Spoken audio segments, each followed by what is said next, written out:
the offices of the Christ. And what we're going to be concerned with today really is to look at the whole question of Jesus Christ as God ordained and planned for him to exercise his lordship over the church, right? So we sometimes talk about the offices of the Messiah. But I want to make some preliminary remarks before we deal substantively with his offices then of the Christ. And the remarks that I'm going to make to the effect that as we get introduced to the Old Testament scriptures, we get introduced to what we would loosely then today call the government of God. Okay? The government of God. We've got the government of Kenya, we've got the government of Uganda, you've got the government of that other place, you've got the government of this other place, and then we've got the government of Kenya. But we also have the government of God. God as the ultimate ruler, the ultimate governor of the universe. He's got a government. You know, that's why we call him Sovereign Lord. Sovereign Lord. Sovereign Lord. Now when you're dealing with the government of God as he ordained it, particularly in the Old Testament scriptures,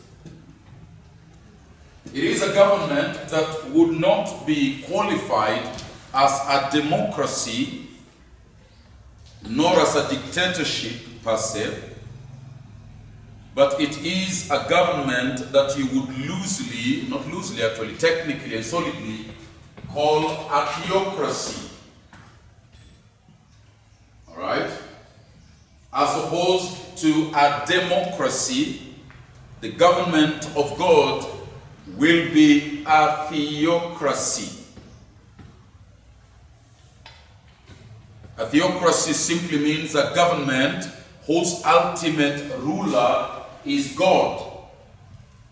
For example, I think it is Abraham Lincoln, one of the presidents of the United States, who talked of a government of the people, by the people, for the people. That's a democracy. A government of the people, by the people, for the people. In other words, the people are actively involved in formulating the decisions and the policies of the running of that government. We have this thing that we are the government, for example. And before they change the constitution, they would want to come to us and ask us, what are you thinking? Right? What are you thinking as people? And we would say, we go to a referendum, we make a decision. That's called a democracy, isn't it? We have seen instances where President Uhuru Kenyatta, the President of the Republic, makes some appointments, some decisions, which eventually go to the court and they are rejected. Because it's a government, hopefully, of the people, by the people, for the people. That's a democracy. But in a theocracy, the word theo means God, obviously. We're talking about a government of God, by God, and for God. So that the ultimate decisions that have to be made are made by God. That's a theocracy. The ultimate ruler is God. And in the Old Testament, obviously, you've got this whole situation where Jehovah, God, is intimately and very actively involved in the daily affairs of his people, so far even as the government of those people are concerned. He's intimately involved with them. He works with them. He works for them. He works through them. But for the proper functioning of this theocracy, of this government of God, by God and for God, a theocracy, God ordained, and that's our understanding of the Old Testament scriptures, God ordained that there would be 3 offices that would be concerned in the government of that theocracy. There will be 3 offices that will be concerned in the government of that theocracy. There will be 3 offices that will be concerned in the government of that theocracy. The first office is what we would discuss as the prophetic office. That is one of the offices that are going to function within this theocracy, under God. They are going to be people that we call prophets. Prophets. So we have the prophetic office. The prophetic office. The other office that is going to operate within the theocracy under the government of God will be the priestly, or that which we will call the priesthood. The priestly office or the priesthood. The priesthood. That is going to be another one of those offices that are going to operate under a theocracy. The priesthood. The office of the priest is going to be another one that is going to be operational in a theocracy.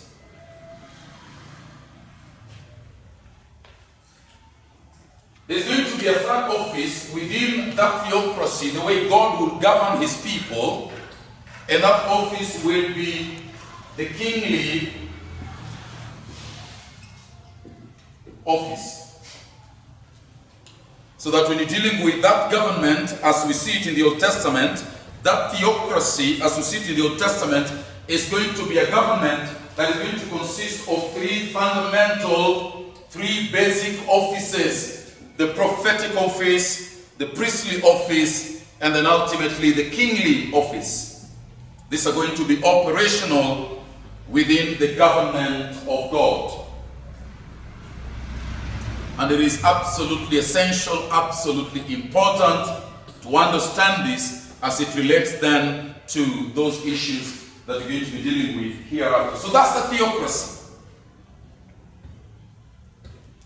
Let's draw a parallel with our earthly systems, with our national system here. The government of Kenya, are you following what I'm saying to you? Has 3 branches.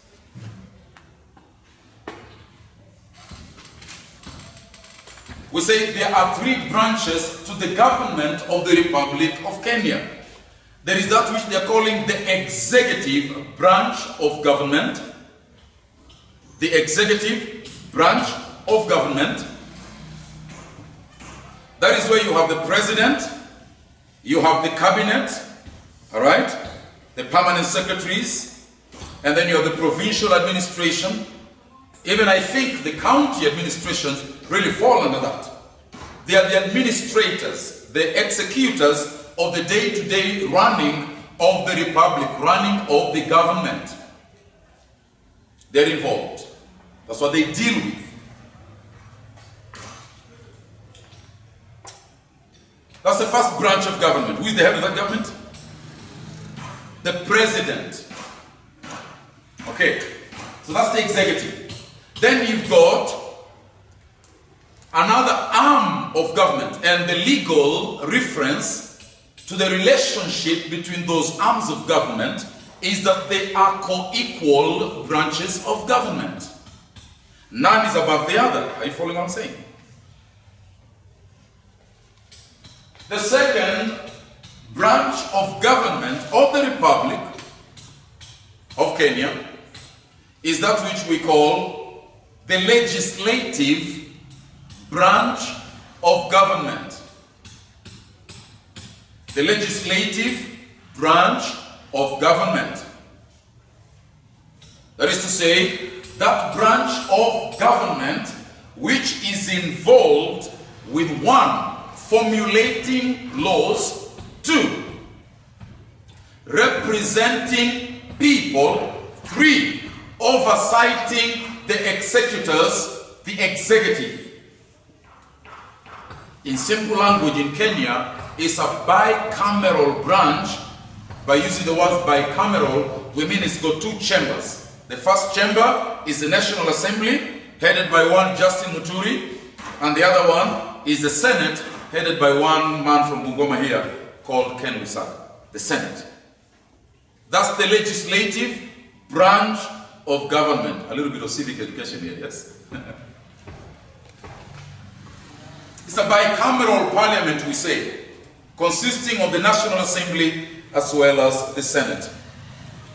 That together is called the legislature, or the legislative branch of government. And then you've got that other third arm of government, which we call that arm of government which is involved with, number 1, interpreting laws that are made by parliament, by the legislature. They interpret those laws. They say this is what the law means. Number 2, they arbitrate between the governors and the governed, and between the governed themselves. So do I have a dispute with somebody? I will take it to the judiciary.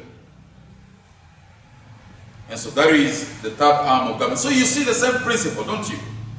That the government of Kenya has 3 legs, as a 3-legged stool. A 3-legged kind of government you have there.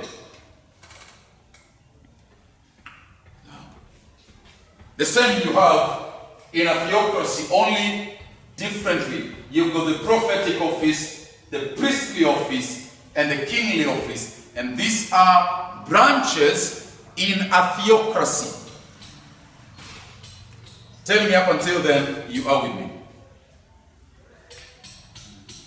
Are you with me? Up until then? Wonderful. So the prophetic office, the priestly office, the kingly office are the 3 branches within the theocracy in Israel. That is how God ordained it. Now, if we know anything about God, we know that God never changes, isn't it? And God never improves. The system of God is a perfect system. And if it is a perfect system, it cannot permit for change of any kind whatsoever. So this system is an eternal system, isn't it? It will remain here. That's important to know. So let us take a little bit of time to explain in summary, in brief, what those offices actually entail. What was their function? What was their job? In a theocracy, what did the prophet do? In a theocracy, what did the priest do? In a theocracy, what did the king do? And of course, we begin with explaining that first office, the prophetic office. Now, very simply put, these were God's messenger to the people. These were God's messengers to the people. These were God's messengers to the people. These were God's messengers to the people. The prophet is the man who stood between God, the governor, ultimate, the king, and the people, the governed. He was between them as a messenger, as a conveyor belt of information.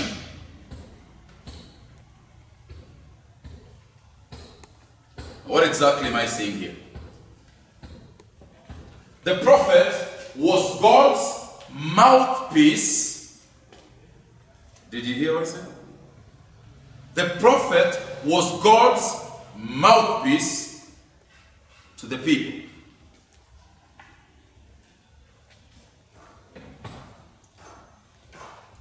The prophets were the bringers of God's will to the people. For a government to operate smoothly and to run well, there has to be a communication between the governor and the governed. Who did that communication? Who conveyed that communication? It was a prophet. He is a necessary, a very important link between God and the people. Very necessary link.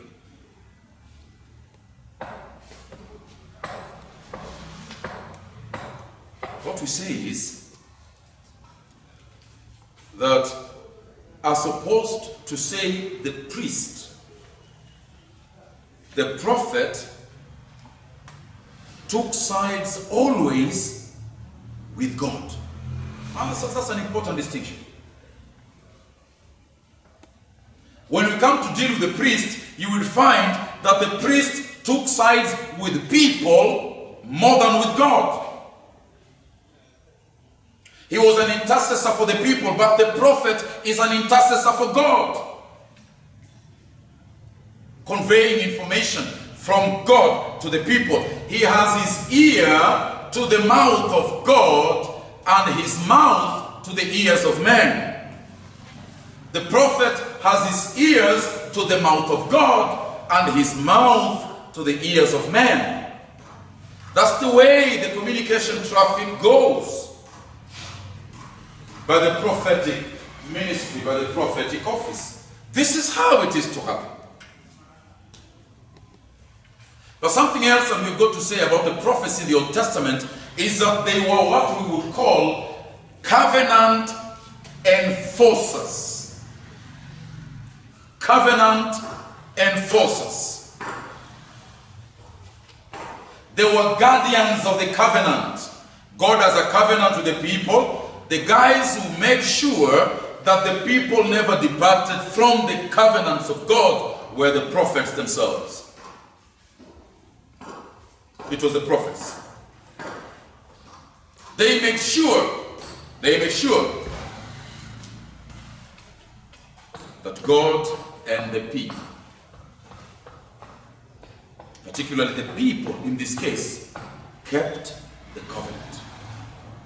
Now that's a very important distinction to make, brothers and sisters, especially when you begin to consider the very, shall I say, erroneous view of the prophetic ministry we have today. Because today people think that the job of the prophet is to tell the future, is to forecast the future. Now that is not true. Technically not true all the time, at least we should say. As a matter of fact, one dare say that up to 95% of the utterances of the prophets had nothing to do with the future, but had everything to do with the past and the present. In this role, the prophets only guided people. They said, this is what the Lord said. You have gone away from what the Lord said. Return to what the Lord said.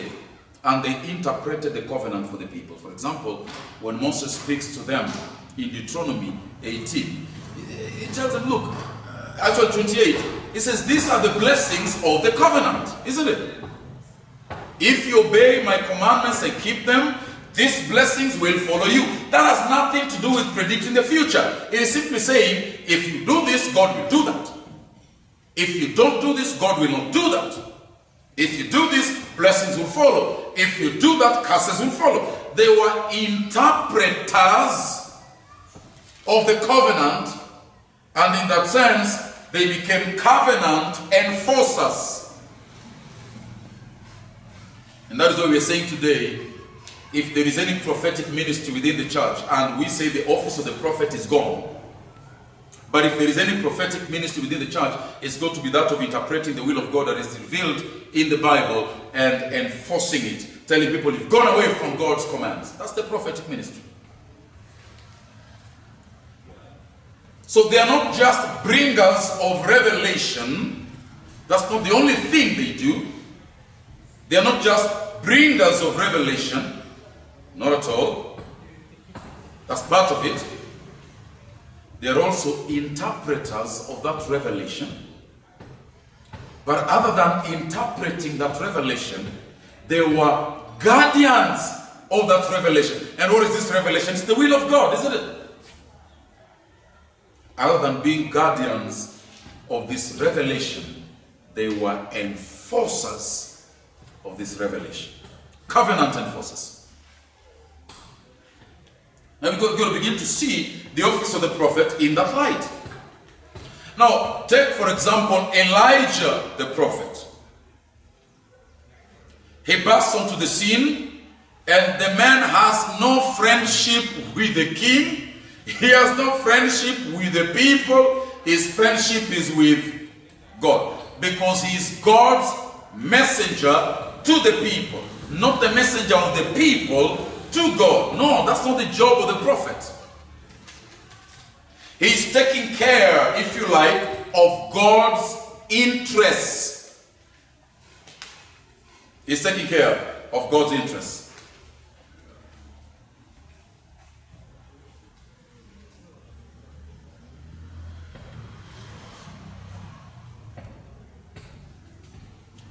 It's absolutely important to understand within the pressings of the prophetic ministry, speaking the mind of God to people.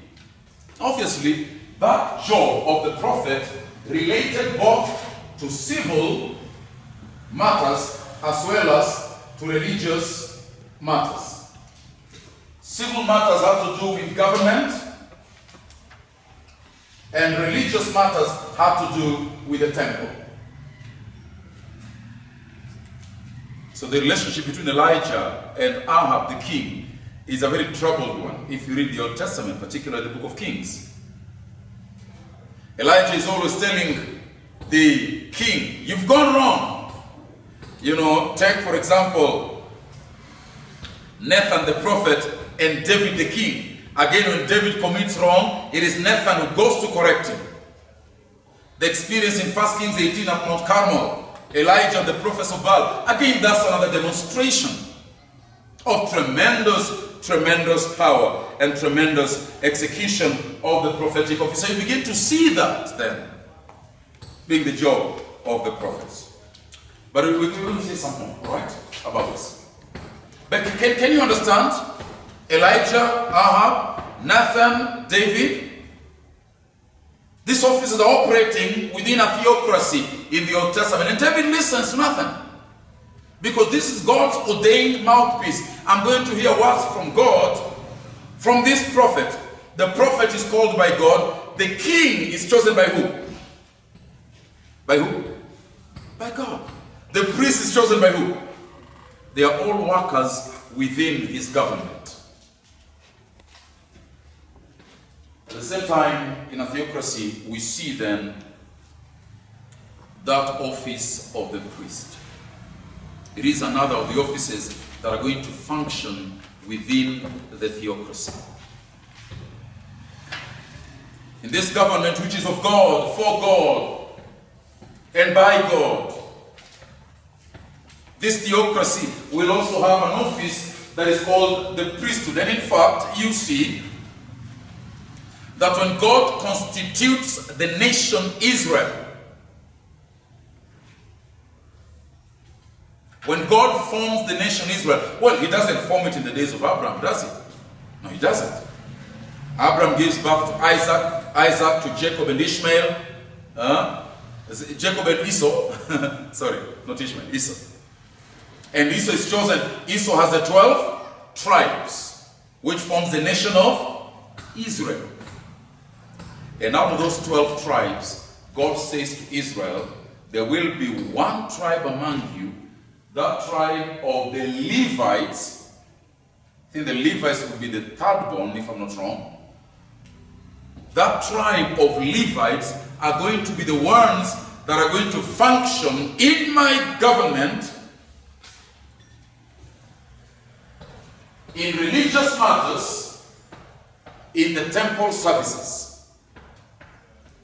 They are called priests, the house of Levi.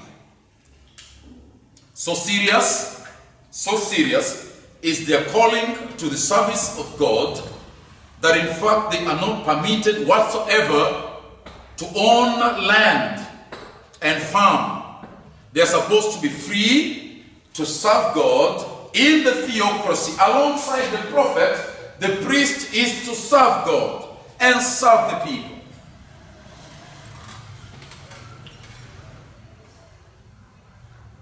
Now among those three, obviously, among the tribe, which is called Levites, God would choose three categories of people. Three categories of servants. The very first and the very highest is that which is called the high priest, one among them, holding office once a year to offer sacrifices for the nation, for forgiveness of sin and reconciliation with God once a year. It's going to happen. Then there is a second cadre of priesthood, a second level of priesthood. These are simply called priests. Well, they are to minister in the holy place. They are to minister in the temple. They are just below the high priest, but they are all from the tribe of Levi, isn't it? Then there is a third category, which are only called Levites, all right? The high priest, the priest, Levites. In fact, we think that in correspondence to the government of the New Testament church, typologically, the Levitical order corresponded with biblical eldership in the New Testament. For example, that we've got this individual that we would sometimes call primus inter pares, the first among equals. Well, they're equals, but God is chosen him specifically to lead the work and to get the people rallied around the cause, the high priest. The ruling elder would call him in the New Testament. Then you've got the priests, the other elders, serving God in that capacity. And then you've got the Levites, who today would correspond to the deacons of the church. Now that's typological representation. It's a matter for another discussion. So you've got those categories within the Levitical priesthood that are going to function within that general office of the priesthood, within a theocracy, which also includes the prophet. But I've got to say a few things about what then did this priest do. Now, we've already mentioned then that the prophets were God's representative to the people, right? The priests are going the other way of the traffic. They are the people's representatives to God. The prophets are intercessors of God. The priests are intercessors of the people. We say the prophet has his ear to the mouth of God and his mouth to the ears of the people. It is the other way with the priest. They have their ears to the mouth of the people and their mouth to the ear of God. The prophet takes from God to the people. The priest takes from the people to God.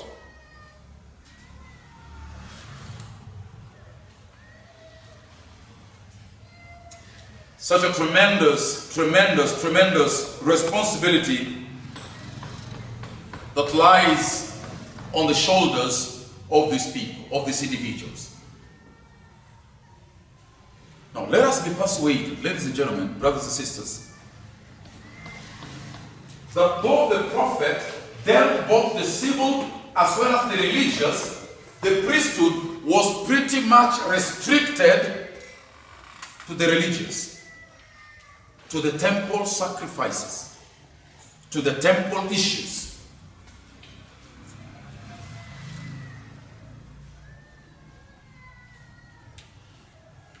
But people, it has to be understood then very carefully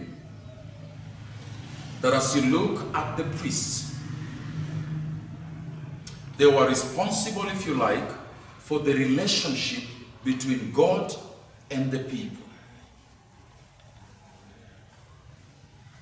If God was going to forgive the people of their sins, it was going to be because the priests have intervened.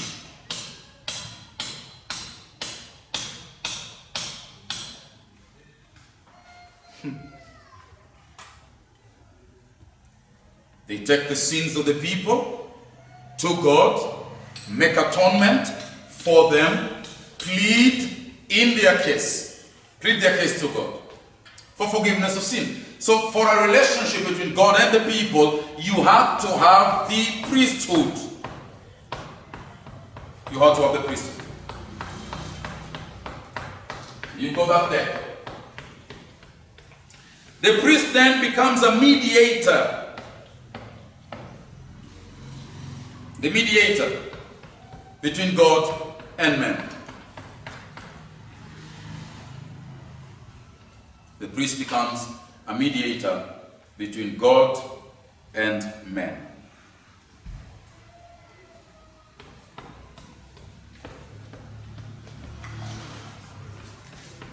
And ultimately, good people, the office of the king.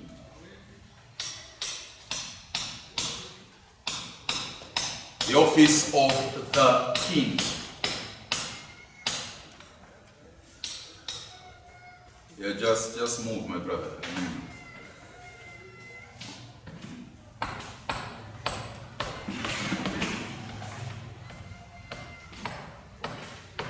The office of the king.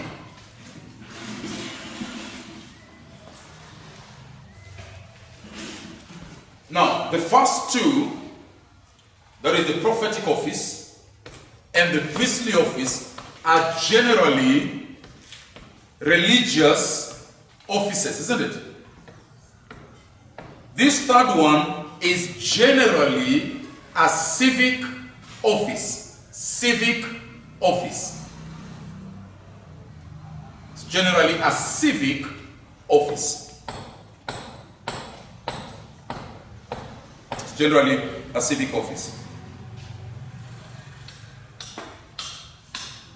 The king, again, as with the prophet and with the priest and with the king is also an appointee of Jehovah. God chooses him. God chooses him. He is, if you like, the governor. He is the governor of God's people. He is the political leader. The economic leader. The military leader. This was a very big part of the king's disposition and the king's duties.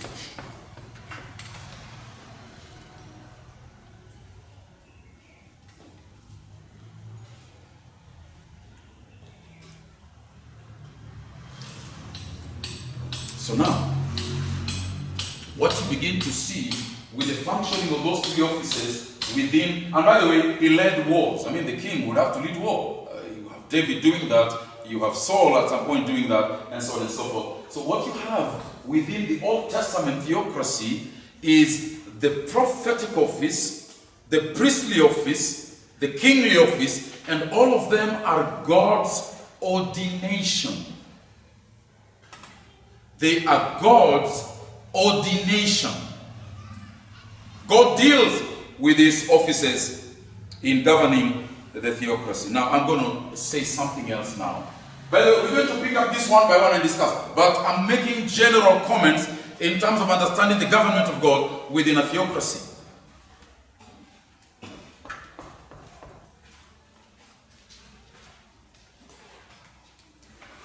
So there are three statements I want to make with regard to that discussion, and that will bring us into the discussion proper, substantive issues that we're going to discuss with regard to those offices. Now, one,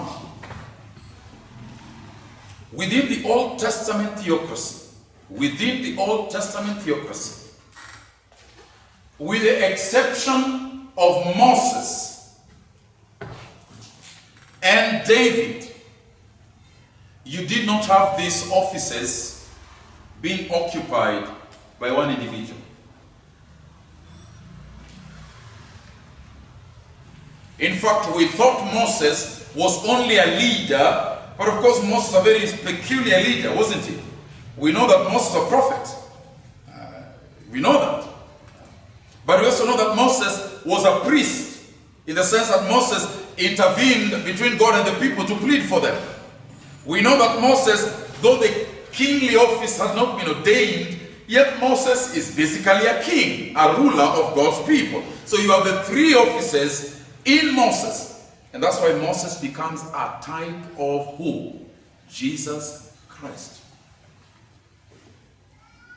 Well, David, not a priest, but a king he is, and a prophet he is. For Acts chapter 2 and Acts chapter 4 tells us that David prophesied. And so there was some prophetic elements, though he did occupy that office officially. So we can say actually that with the exception of Moses, no one individual embodied these offices in themselves. No one individual embodied these offices.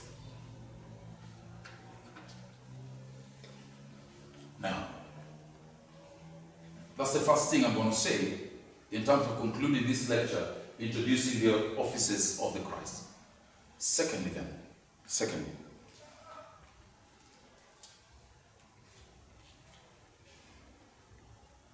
there is a running thread in the Old Testament. There is a running thread in the Old Testament that suggests to us that ultimately, when God realizes this theocracy in its perfect sense, I'm going to take that again so that you are able to write that down. It's very important. There is a running thread throughout the Old Testament scriptures that seems to suggest that when God finally realizes this theocracy in its perfect sense, in its fullest expression, that all these offices will repose. All these offices will repose. All these offices will ultimately find home in one individual.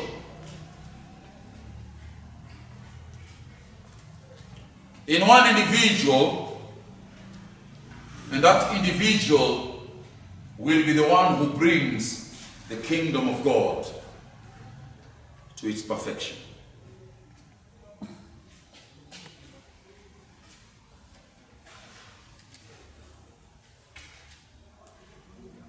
That is why throughout the Old Testament there is this expectation of one who is coming.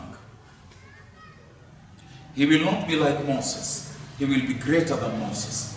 He will not be like David. He'll be greater than David. He'll not be like Elijah. He'll be greater than Elijah. He'll not be like any other prophet or priest, Aaron. He'll be greater than all of them. And that he will embody all these offices in his person, in himself. This is so important. That is why we've talked a great deal about this title of Jesus as the Messiah, the Christ, the promised one, the appointed one, the anointed one, the sent one, the special one. This is the one. So we're looking forward to him.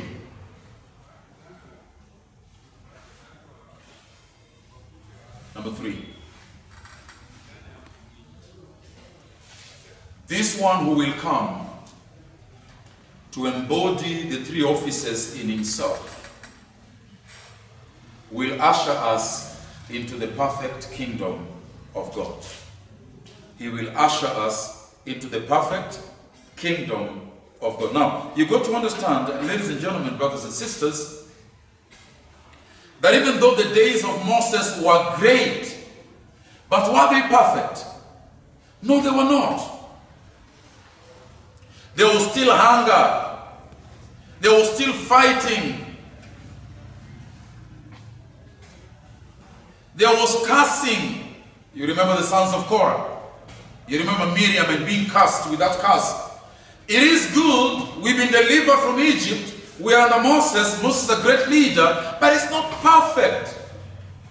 And then came the golden era of Israeli existence under the rulership of one David, the son of Jesse. That was a great period of their time. It was wonderful, great, amazing.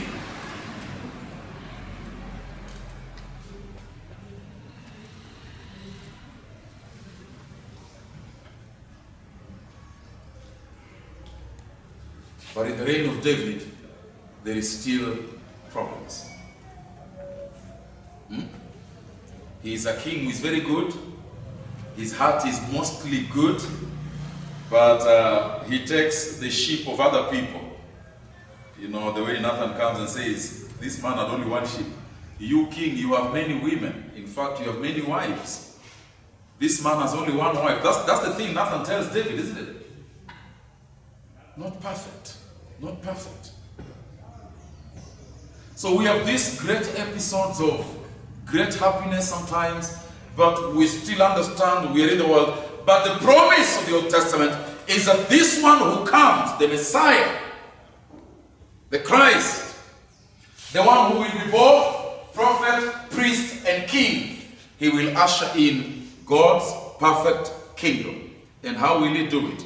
In the words of Mr. Von Roberts, in his book, God's Big Picture, he says, this one will bring God's people in God's place, under God's rule, and they shall forever enjoy God's blessings.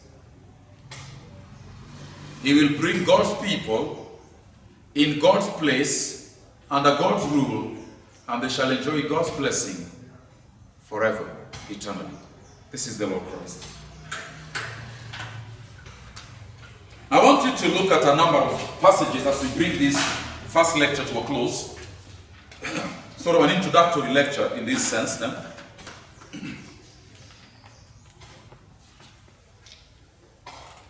Look at Deuteronomy 18, 14 to 15. Deuteronomy 18.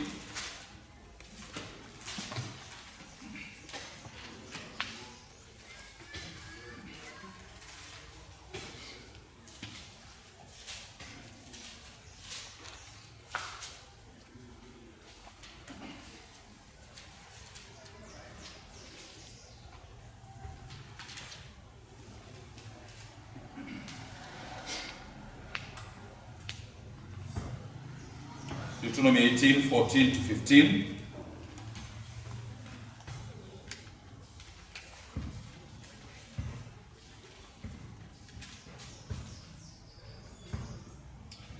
For these nations which you are about to dispossess, listen to fortune tellers and to diviners, but as for you, the Lord your God has not allowed you to do this. Then 15. The Lord your God will raise up for you a prophet. This is Moses speaking, right? Like me. So Moses is a prophet. That's why it says a prophet like me. From among you, from your brothers, it is to him you shall listen, he says. And look at 18 and 19. I will raise up for them a prophet like you from among their brothers, and I will put my words in his mouth, and he shall speak to them all that I command him. Interesting. And whoever will not listen to my words that he shall speak in my name, I myself will require it of him, the Lord says. Isaiah 52 verse 15. Isaiah 52, verse 15.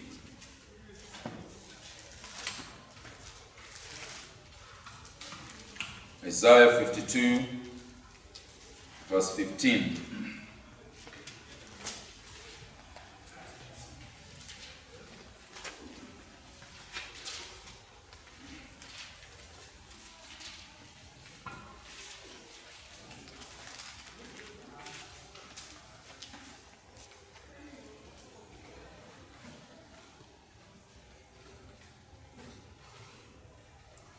That must be a wrong reference. Alright, that's right. So shall he sprinkle many nations. Kings shall shut their mouths because of him. For that which has not been told them, they see, and that which they have not heard, they understand. So, of course, the supremacy of Christ in that particular text. And so on and so forth. Jeremiah 23, verse 6, of course, in those days Judah shall dwell safely, and Israel shall be saved, and the name of him that shall do it shall be called the Lord is our righteousness. And of course, you've got Malachi chapter 3, verse 1, you can write that down. John chapter 6, verse 14, you can write that down as well. And then John chapter 4, verse 19, you can write that down. John chapter 1, verse 44 to 45, I'm going to take that again.